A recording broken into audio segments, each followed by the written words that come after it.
This is Metal to the Max, and you're watching Suffocation for Dummies.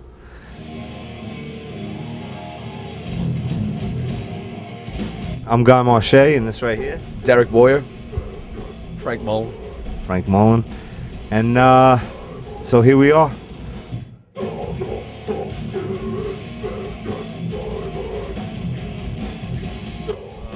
Basically like around 1988, 89, right around that era.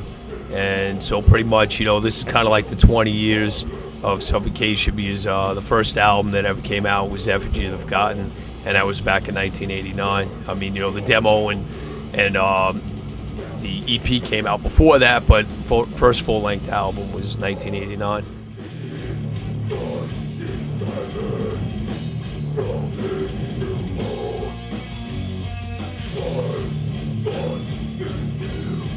What's good right now, I mean, there's so many hyper-technical bands, and a lot of the time it's too much, like for, sometimes you just want to hear something heavy. A lot of these new bands are going so crazy fast, they're all really talented, but so you have to be in the mood. I listen to a lot of the old school stuff if I want to really sink my teeth in, if I want to be impressed or if I want to be inspired. I've been listening to, like, let's see, the new Decrepit Birth stuff is amazing, Psychroptic is amazing. I'm a Severe Torture fan just because it's straight up brutal. There's a load of them, man, to be honest. Deeds of Flesh, Severed Savior, Origin. The list is crazy, seriously. Like a lot of the bands coming out right now are just going hyper, and it's fun to listen to, it's inspiring. But again, sometimes you need to sink your teeth into that good old school shit.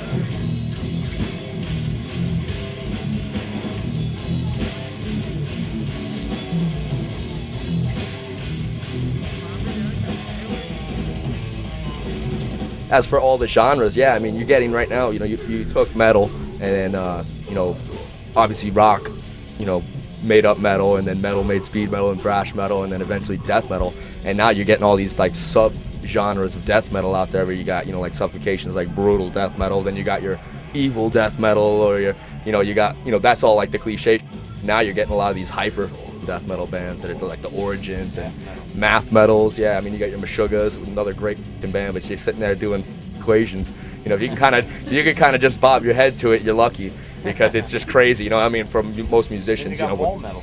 And then then you got your mall metal with your trend kids, your scene kids, and then now there's this whole new thing where the kids are wearing their little sister's pants and eyeliners, like a weird scene, but it's popular as can't figure it out. The emo kids. Right. And it's still somehow like emo somehow is crossing over. They're like kind of crossing over more into the heavier music. It's like It's hardcore. like weird. It's like when hardcore back in the day was crossing over to thrash metal, and they came out with this crazy stuff that, like, I noticed, like, some of the emo bands now also starting to crossing really over, heavy. starting to play a little heavier.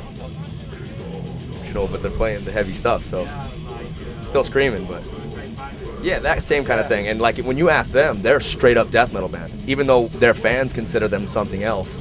They're just like, we just love death metal, and that's what we think we are. But it got popular so fast that like it was more of a trend to be a fan of that band.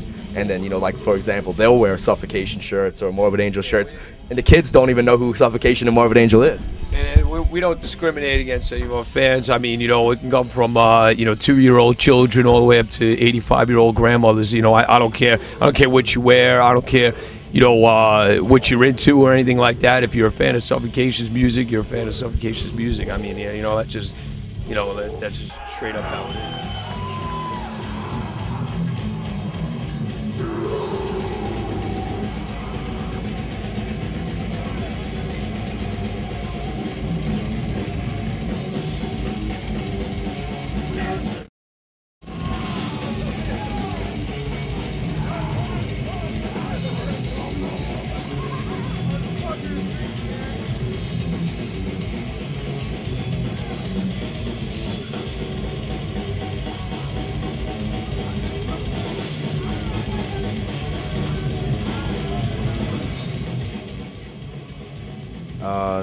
I do a lot of home recording stuff for fun, keep myself busy playing my guitar in that way, and also rehearsing newer Suffocation songs and older songs and stuff. But mostly on my downtime, I personally love fishing.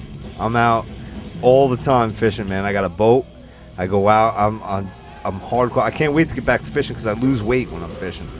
I walk so much, and I'll spend like 12 hours out on the water, just hanging out, fishing, and it's great. I sleep, I drink, I smoke. Yeah, I'm a waste. I'm totally a waste of a human right now. I'm actually really inspired by German engineering, so I think I'm gonna get more into working. I'm a BMW enthusiast, like the M3s and stuff like that. So I think rather than burning out, because like right now between tours, I sleep 12 to 16 hours a day, drink booze and smoke cigarettes, and I'm a waste of a human. I'm gonna get you out fishing. I need to do something, and I am inspired. I grew up racing motocross. Mike Smith does a lot of the motocross in his off time. He just put a track into his yard. He got a couple acres, built a full-scale supercross track, and so I mean, I have to do something because I don't want to just. I love being on stage, and when I'm not on stage, I'm in the gutter somewhere. So I want to, change it up and do something, that's good for me, and something I enjoy, keep me busy, and satisfy me a bit. Man, I'm always busy. I'm in the gym 6 days a week. Go to the gun range, and then I also I work a full-time job when I'm home, just because I have to, because I need to keep busy, or else I'll probably kill people and stuff. So.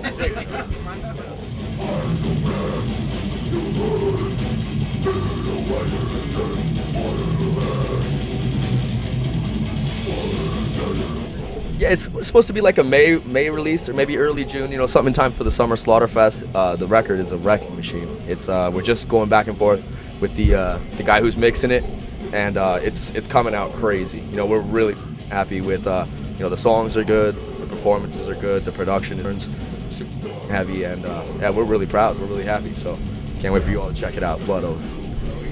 We could actually show it to you on here, but then we wouldn't be allowed to let you leave. So, yeah, exactly.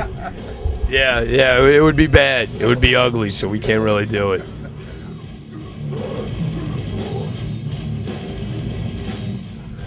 For those of you who haven't seen Suffocation, that are fans of young kids, that are fans of these other bands, you need to come out and see us. You need to know what's up, because the one thing that we haven't done yet is played with like something big, an Ozfest or a Slayer, so that these kids can see what it's all about. Because every time we play with some band, that has a young crowd, these kids come up to us after the show and they're like, "Holy shit, we had no idea," and they really don't, so they need to come out and check it out and see us.